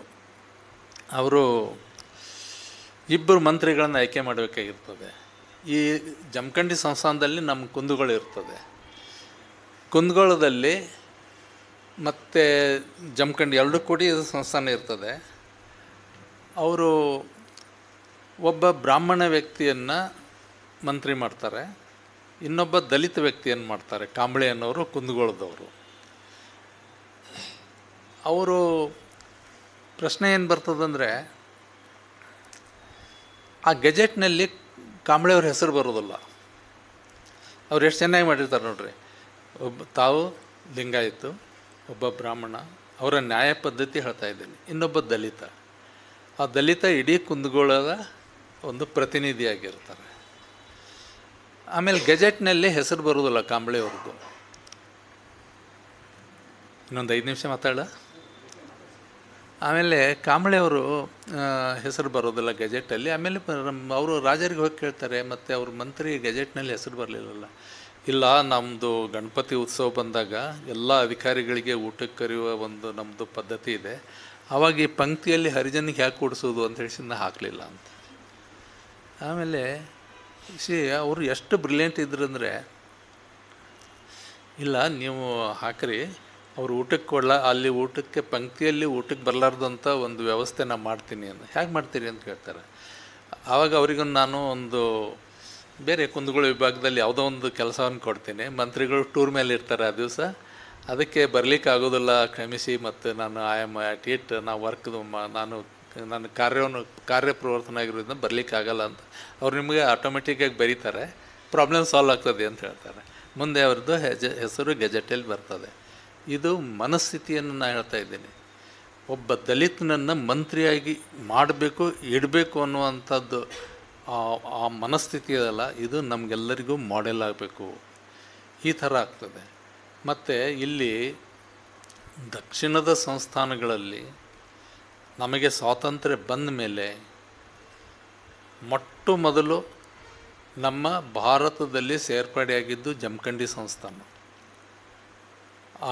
ಮುಂದೆ ಅವ್ರ ರಾಜ ತೀರ್ಕೊಂಡು ಅವ್ರ ಮಗ ಬರ್ತಾರೆ, ಅವರಿಗೆ ಕನ್ವಿನ್ಸ್ ಮಾಡಿ first, that is the beauty of justice Saheb's intellectual capacity. ಮೊಟ್ಟ ಮೊದಲು ಜಮಖಂಡಿ ಸಂಸ್ಥಾನ ಸೇರ್ತದೆ. ಅಷ್ಟೊಂದು ಸಂಸ್ಥಾನಗಳಿರ್ತವೆ, 80 ಸಂಸ್ಥಾನಗಳಲ್ಲಿ ಇದು ಬರ್ತದೆ. ಮುಂದೆ ಅವರು ಮತ್ತೆ ಜಮಖಂಡಿ MLA ಆಗ್ತಾರೆ. ಆಮೇಲೆ ನಮ್ಮ ವಿಶಾಲ ಮೈಸೂರು ರಾಜ್ಯದಾಗ MLA ಆಗ್ತಾರೆ. ನಮ್ಮ ನಿಜಲಿಂಗಪ್ಪ ಅವರು ಚೀಫ್ ಮಿನಿಸ್ಟರ್ ಆದಾಗ ಇವರನ್ನು ಭೂ ಸುಧಾರಣೆಯ ಒಂದು ರಿಪೋರ್ಟ್ ಕೊಡಲಿಕ್ಕೆ, ವರದಿ ಒಪ್ಪಿಸ್ಲಿಕ್ಕೆ ಮಾಡ್ತಾರೆ. ಅದು 3 ತಿಂಗಳ ಟೈಮ್ ಇರ್ತದೆ, ಅದಕ್ಕಿಂತಲೂ ಬೇಗ ಮಾಡ್ತಾರೆ. ಆಮೇಲೆ ಅದು ಒಂದು 26-27 ಸಾವಿರ ರೂಪಾಯಿ ಅದಕ್ಕೆ ಇಟ್ಟಿರ್ತಾರೆ. ಅದರ ಅರ್ಧ ಖರ್ಚಾಗಿರ್ತದೆ, ಉಳ್ಕಿದ ಅರ್ಧ ವಾಪಸ್ ಕೊಡ್ತಾರೆ. ಮತ್ತು ಅವರು TADA ತೆಗೆದುಕೊಳ್ಳೋದೇ ಆ ಕೆಲಸವನ್ನು ಮಾಡ್ತಾರೆ. ಏನನ್ನೋ ತೊಗೊಳ್ಳೋದಲ್ಲ, 1 ಪೈಸನೂ ತೊಗೊಳ್ಳೋದಲ್ಲ. ಮುಂದೆ ಅದು ಇಡೀ ದೇಶಕ್ಕೆ ಮಾಡಲಾಗ್ತದೆ, ಇಡೀ ರಾಷ್ಟ್ರಕ್ಕೆ. ಇವತ್ತೇನಾದರೂ ಗಣಿದಾರರು ಇವತ್ತು ಜಮೀನಿನಲ್ಲಿ ಅವರು ಬದುಕ್ತಾ ಇದ್ದಾರೆ ಅಂದರೆ ಅದು ನಮ್ಮ ಜತ್ತಿ ಸಾಹೇಬರ ಕೃಪೆ. ಇಡೀ ದೇಶದಲ್ಲಿ, ನಾಟ್ ಇನ್ ಜಸ್ಟ್ ಕರ್ನಾಟಕ. ಇವುಗಳನ್ನು ನಾವು ತಿಳ್ಕೊಬೇಕಾಗ್ತದೆ, ಯಾವ ರೀತಿಯಾಗಿ ಅವರು ಕಾರ್ಯ ಮಾಡಿದ್ರು. ಮುಂದೆ ಅವರೆಲ್ಲ ನೋಡಿ, ಚೀಫ್ ಮಿನಿಸ್ಟರ್ ಆದಾಗ ಏನು ಕೆಲಸ ಮಾಡಿದ್ರು, ಸಮಯ ಮೀರ್ತಾ ಇದೆ. ಲೆಫ್ಟಿನೆಂಟ್ ಆದಾಗ ಏನು ಮಾಡಿದ್ರು ಪಾಂಡಿಚೇರಿದು. ಆಮೇಲೆ ಒರಿಸ್ಸಾದ ಅವರು ರಾಜ್ಯಪಾಲರಾದರು. ಆಮೇಲೆ ಅವರು ನಮ್ಮ ಉಪರಾಷ್ಟ್ರಪತಿಗಳಾಗಿ ಯಾವ ಕಾರ್ಯ ಮಾಡಿದ್ರು, ಹಂಗಾಮಿ ಇದ್ದಾಗ ಯಾವ ರೀತಿ ಮಾಡಿದ್ರು. ಆ ಹುದ್ದೆನಲ್ಲಿ ಭಾಳಷ್ಟು ತಲ್ಲಣಗಳ ಒಂದು ಸಮಯ ಇತ್ತು. ಜನತಾ ಪಾರ್ಟಿಯವರು ಭಾರಿ ಕುದೀತಾ ಇದ್ದರು, ಕಾಂಗ್ರೆಸ್ನಲ್ಲಿ ಭಾಳ ಗೊಂದಲಗಳಿದ್ದು. ಅದನ್ನು ಎಷ್ಟು ಚೆನ್ನಾಗಿ ಮಾಡಿದ್ರು ಅಂದರೆ ಅದನ್ನು ನನಗೆ ಇಲ್ಲಿ ಹೇಳಲಿಕ್ಕೆ ಇಷ್ಟಪಡೋದಿಲ್ಲ, ಯಾಕಂದರೆ ಅದಕ್ಕೆ ಇನ್ನೊಂದು ಕತೆ ಆಗಿಬಿಡ್ತದೆ. ಇಷ್ಟು ಅಂದರೆ ಹಸಿಧಾರಾವೃತ ಅಂತಾರೆ ಅದಕ್ಕೆ. ಆ ರೀತಿಯಾಗಿ ಎಲ್ಲರನ್ನ ಸಮಾಧಾನ ಮಾಡಿ, ಅಪೋನೆಂಟ್ ಪಾರ್ಟಿ ಸಮಾಧಾನ ಮಾಡಿ, ಅವರು ಅಧಿಕಾರದ ಇದಕ್ಕೆ ಎಷ್ಟು ತುಮುಲುಗಳಿದ್ದು, ಆಮೇಲೆ ಆ ತುರ್ತು ಪರಿಸ್ಥಿತಿಯನ್ನು ರದ್ದುಗೊಳಿಸಿ ಅವರು ಇವರಿಗೆ ಮಂತ್ರಿ ಆಗಲಿಕ್ಕೆ ಇದು ಅವಾಗಿನ ಜನತಾ ಪಾರ್ಟಿಯವ್ರು ಬಂದು ಇದನ್ನಾಗುವಾಗ ಮಾಡಿದಂಥ ರಾಜಕೀಯ ಒಂದು ನೈಪುಣ್ಯ ಇದೆಯಲ್ಲ, ಅದಕ್ಕೆ ನಾನು ಯಾವಾಗಲೂ ಅವರಿಗೆ ಬಸವ ರಾಜನೀತಿ ನಿಪುಣ ಅಂತ ಕರಿತೀನಿ ನಾನು. ಅವರು ಬಸವ ರಾಜನೀತಿ ನಿಪುಣ ಆಗಿದ್ದರು. ಆದ್ದರಿಂದ ದಯವಿಟ್ಟು ತಿಳ್ಕೊಳ್ಳಿ, ರಾಜನೀತಿ ಇಲ್ಲದೆ ಬಸವ ಧರ್ಮ ಇಲ್ಲ. ಇಡೀ ಜಗತ್ತಿನಲ್ಲಿ ರಾಜನೀತಿಯನ್ನು ಕಲಿಸಿದ ಧರ್ಮ ಯಾವುದಾದ್ರೂ ಇದ್ದರೆ ಅದು ಬಸವ ಧರ್ಮ ಇದೆ. ಬಸವಣ್ಣವರು ಕೇವಲ ಲಿಂಗಾಯತ ಧರ್ಮದ ಸಂಸ್ಥಾಪಕರಲ್ಲ, ಅವರು ರಾಜನೀತಿಜ್ಞರಾಗಿದ್ದರು, ಅವರು ಪ್ರಧಾನಿಯಾಗಿದ್ದರು. ಇವತ್ತು ಲ್ಯಾಂಬೆತ್ನಲ್ಲಿ ಬಸವಣ್ಣ ಮೂರ್ತಿ ಯಾಕೆ ಕುಂತು ಲಿಂಗಾಯತ ಧರ್ಮ ಸ್ಥಾಪನೆ ಮಾಡಿದ್ರೆ ಕುಂತಿಲ್ಲ. He was a political philosopher. ಬಸವಣ್ಣನವರು ರಾಜನೀತಿಜ್ಞರಾಗಿದ್ದರು, ರಾಜಕೀಯ ತತ್ವಜ್ಞಾನಿ ಆಗಿದ್ದರು. ಆ ಕಾರಣಕ್ಕಾಗಿ ಅಲ್ಲಿ ಜೀಸಸ್ ಮೂರ್ತಿ ಇಲ್ಲ, ಇನ್ಯಾರ ಮೂರ್ತಿನೂ ಇಲ್ಲ. ಯಾಕಂದರೆ ಅದು ಧರ್ಮದ ಜಾಗ ಅಲ್ಲ, ಅದು ರಾಜನೀತಿಯ ಅಂತ ಒಂದು. ಅವರು ಬಸವಣ್ಣವರು ರಾಜಕೀಯ ತತ್ವಜ್ಞಾನಿ ಆಗಿದ್ದರು, ದಾರ್ಶನಿಕ ಆಗಿದ್ದರು. ಅವರು ಅದನ್ನು ನಾವು ಇವತ್ತು ಅರ್ಥ ಮಾಡ್ಕೋಬೇಕಾಗ್ತದೆ. ನೀವು ಎಲ್ಲಿಯವರೆಗೆ ನಮ್ಮ ಜತ್ತಿ ಸಾಹೇಬರ ರಾಜನೀತಿಯನ್ನು ಅರ್ಥ ಮಾಡ್ಕೊಳ್ರಿ ಮೊದಲು, ಆಮೇಲೆ ಬಸವಣ್ಣವ್ರ ರಾಜನೀತಿ ಅರ್ಥ ಆಗ್ತದೆ. ಅವರು ಯಾವುದೇ ತಗೊಳ್ಳಿ, ಅವರು ಎಷ್ಟು ಪ್ರತಿ ಕ್ಷಣ ಅವರು ಇವತ್ತೇನಾದರೂ ನಮ್ಮ ಕರ್ನಾಟಕದಲ್ಲಿ ಈ ಪ್ರದೇಶಗಳು ಉಳಿಬೇಕಾದ್ರೆ ಅದು ಅವರು ಭಾಳ ಮುಖ್ಯವಾದ ಕಾರಣ ಆಗಿದ್ದಾರೆ. ಇಡೀ ದಕ್ಷಿಣ ಭಾರತದ ಸಂಸ್ಥಾನಿಕರ ಸಭೆಯಲ್ಲಿ ಅವ್ರು ಹೇಳ್ತಾರೆ, ನಾಳೆ ಕರ್ನಾಟಕ ಮಹಾರಾಷ್ಟ್ರ ಆಗಿ ಭಾಷಾವರು ಪ್ರಾಂತ ಆಗುವಾಗ ಕನ್ನಡ ಮಾತನಾಡುವ ಪ್ರದೇಶಗಳು ಕರ್ನಾಟಕ ಸೇರಬೇಕು ಅನ್ನೋದನ್ನು ರೆಸೊಲ್ಯೂಷನ್ ಪಾಸ್ ಮಾಡಿರಿ ಅಂತ ಹೇಳ್ತಾರೆ. ಅವ್ರು ಯಾರೂ ಒಪ್ಕೊಳ್ಳೋದಿಲ್ಲ. ಆಮೇಲೆ ಅವರು ಅದಕ್ಕೆ ಒಪ್ಪಿಗೆ ಇರಲಾರ್ದೆ ಬರ್ತಾರೆ. ಇವತ್ತಲ್ಲಿ ಘಟಪ್ರಭಾ ನದಿಯ ಒಂದು ಕಾಲುವೆ ಮಹಾರಾಷ್ಟ್ರದ ಇದು ಈ ನಮ್ಮ ಪಟವರ್ಧನ್ ರಾಜರು ಬೇಡ ಅಂತಿರ್ತಾರೆ, ಬೆಳಗಾವಿಯಲ್ಲಿ ಡಿಸ್ಕಷನ್ ಆಗ್ತದೆ. ಆ ಕಾಲುವೆ ಯಾಕಂದ್ರೆ ಅದು ಬ್ರಿಟಿಷರ ಕಾಲುವೆ, ನಮ್ಮ ಇದ್ರೊಳಗೆ ಬರೋದು ಬೇಡ ಅಂತ ಅವ್ರದ್ದೊಂದು ಇದು ಇರ್ತದೆ. ಇವರಂತಾರೆ ಆ ಕಾಲುವೆಯಿಂದ ನಮ್ಮ ರೈತರಿಗೆ ಸಹಾಯ ಆಗ್ತದೆ. ಒಬ್ಬ ಮುಖ್ಯಮಂತ್ರಿಯಾಗಿ ನೋಡಿ ಅವ್ರನ್ನ, ಈ ನನಗೆ ರೈತರು ಭಾಳ ಮುಖ್ಯ. ಇವತ್ತಿಗೂ ಕೂಡ ಲಕ್ಷಾಂತರ ರೈತರು ಆ ಕಾಲುವೆಯಿಂದ ಬದುಕ್ತಾ ಇದ್ದಾರೆ. ಆಮೇಲೆ ಅವಾಗೂ ಕೂಡ ಈ ಕಾಲುವೆ ನೀವು ಒಪ್ಕೊಳ್ತಿದ್ರೆ ರಾಜೀನಾಮೆ ಕೊಡ್ತೀನಿ, ಮುಖ್ಯಮಂತ್ರಿ ಇದ್ರೆ ರಾಜೀನಾಮೆ ಕೊಡ್ತೀನಿ ಅಂತಾರೆ. ಮತ್ತೆ ರಾಜ ಇವ್ರನ್ನ ಒಪ್ಕೋಬೇಕಾಯ್ತು. ಪ್ರತಿ ಸಲ ರಾಜ ಇವ್ರ ಮುಂದೆ ಸೋತಿದ್ದಾನೆ. That is the spirit of prime minister, that is the spirit of minister. ಒಬ್ಬ ಮುಖ್ಯಮಂತ್ರಿಯ ಶಕ್ತಿಯನ್ನು ನೀವು ನೋಡೋದಾದರೆ ನಿಮಗೆ ಇಂಥ ಇನ್ನೊಬ್ಬ ಮುಖ್ಯಮಂತ್ರಿ ಸಿಗೋದಿಲ್ಲ. ಎಲ್ಲಿಯೂ ಅವರು ಸೋಲಲಿಲ್ಲ, ಎಲ್ಲಿಯೂ ಕೂಡ ಅವರು ಯಾರ ಜೊತೆನೂ ಹೊಂದಾಣಿಕೆ ಮಾಡಿಕೊಳ್ಳಲಿಲ್ಲ. ಅವರು ಹೇಗಿದ್ದರು ಅಂದರೆ ಕೂಡಲ ಸಂಗಮ ದೇವರ ರಾಜ ತೇಜದಲ್ಲೆಪ್ಪೆನಾಗಿ ಅಂತ ಏನು ಬಸವಣ್ಣ ಹೇಳ್ತಾರಲ್ಲ, ಆ ರೀತಿ ಇದ್ದರು. ನಾವು ಹೆಚ್ಚು ಹೆಚ್ಚು ಜತ್ತಿಯವ್ರ ಬಗ್ಗೆ, ಅರಟಾಳ್ ರುದ್ರಗೌಡ್ರ ಬಗ್ಗೆ, ನಮ್ಮ ಲಿಂಗರಾಜರ ಬಗ್ಗೆ, ಲಿಂಗರಾಜ ದೇಸಾಯಿಯವ್ರ ಬಗ್ಗೆ, ಇಂಥ ಎಷ್ಟೊಂದು ನಮ್ಮ ಫಗು ಹಳ್ಕಟ್ಟಿವ್ರ ಬಗ್ಗೆ, ಈ ಧಾರವಾಡ, ಬಿಜಾಪುರ, ಬೆಳಗಾವಿ ಎಂತೆಂಥ ಮಹಾನ್ ವ್ಯಕ್ತಿಗಳನ್ನು ನಮಗೆ ಕೊಟ್ಟಿದೆ. ನೀವು ಆ ಕಡೆ ಲಕ್ಷ್ಯ ಕೊಡಬೇಕು, ನಮ್ಮ ಮಕ್ಕಳಿಗೆ ಹೇಳಬೇಕು, ತಿಳಿಸ್ಬೇಕು. ನಿಮಗೆ ಗೊತ್ತಿಲ್ಲ ಅಂದರೆ ನೀವು ಅವ್ರಿಗೇನು ತಿಳಿಸ್ಲಿಕ್ಕೆ ಸಾಧ್ಯ ಇದೆ? ಇವನ್ನೆಲ್ಲ ತಿಳ್ಕೊಬೇಕು. ತಿಳ್ಕೊಂಡು, ಯಾಕಂದರೆ ಮರ್ತ್ಯಲೋಕವೆಂಬುದು ಕರ್ತಾರನ ಕಮ್ಮಟ. ಇದು ನೀವು ಇಲ್ಲಿ ಸಲ್ದಿದ್ರೆ ಎಲ್ಲಿ ಸಲ್ಲೋದಿಲ್ಲ. ಈ ಬದುಕು ನೋಡಿ, ಎಲ್ಲ ಧರ್ಮಗಳಲ್ಲಿ ಮನುಷ್ಯರು ದೇವ್ರ ಕಡೆ ಹೋಗ್ಲಿ ಯೋಚನೆ ಮಾಡ್ತಾರೆ ಅಲ್ವಾ? ಯಾವಾಗ ನಾವು ಎಲ್ಲ ತೀರ್ಕೊಂಡ ಮೇಲೆ ದೇವ್ರ ಕಡೆ ಹೋಗ್ತೀವಿ ಅಂಥೇಳಿ. ಇದು ಒಂದೇ ಧರ್ಮದೊಳಗೆ ದೇವ್ರು ಏನು ಮಾಡ್ತಾನೆ? ಮನುಷ್ಯರ ಕಡೆ ಬರ್ತಾನೆ ಅಲ್ವಾ? ಮರ್ತ್ಯ ಲೋಕ ಎಂಬುದು ಕರ್ತಾರನ ಕಮ್ಮಟ. ಕಮ್ಮಟ ಅಂದರೆ ಇನ್ನೊಂದು ಅರ್ಥ ಇದೆ, ಪ್ಲೆಜರ್ ಹೌಸ್ ಅಂತ ಅರ್ಥ ಅದರ ಹೆಸರು. ಕಮ್ಮಟ ಅಂದ್ರೆ ಏನು? ಆನಂದ ಭವನ. ಈ ಭೂಮಿ ದೇವ್ರು ಯಾಕೆ ಬರ್ತಾನೆ? ಇದು ಆನಂದ ಭವನ ಅಂತ, ಕಮ್ಮಿತ್ತು ಅಂತ ಅರ್ಥ. ಅದು ಕಮ್ಮಟ ಅಂದರೆ ಆನಂದ ಭವನ ಅಂತ ಹೇಳ್ತಾರೆ. ನೋಡಿ, ಇಲ್ಲಿ ಸ್ವರ್ಗ ಇಲ್ಲ. ಕೈಲಾಸವೆಂಬುದೇನೋ ಪೃಥ್ವಿಯ ಮೇಲೊಂದು ಮರಡಿ. ಯಾವ ಕೈಲಾಸದಲ್ಲಿ ಈ ಧರ್ಮದಾಗ ಕೈಲಾಸ ಇಲ್ಲ. ಈ ಸ್ವರ್ಗ ನರಕ ಯಾವೂ ಇಲ್ಲ. ಇಲ್ಲಿ ಇರೋದೊಂದೇ ಕಂಪ್ಯಾಷನ್, ಜೀವಕಾರುಣ್ಯ, ದಯೆ. ಸರ್ವರಿಗೂ ಶರಣು ಶರಣಾರ್ಥಿ.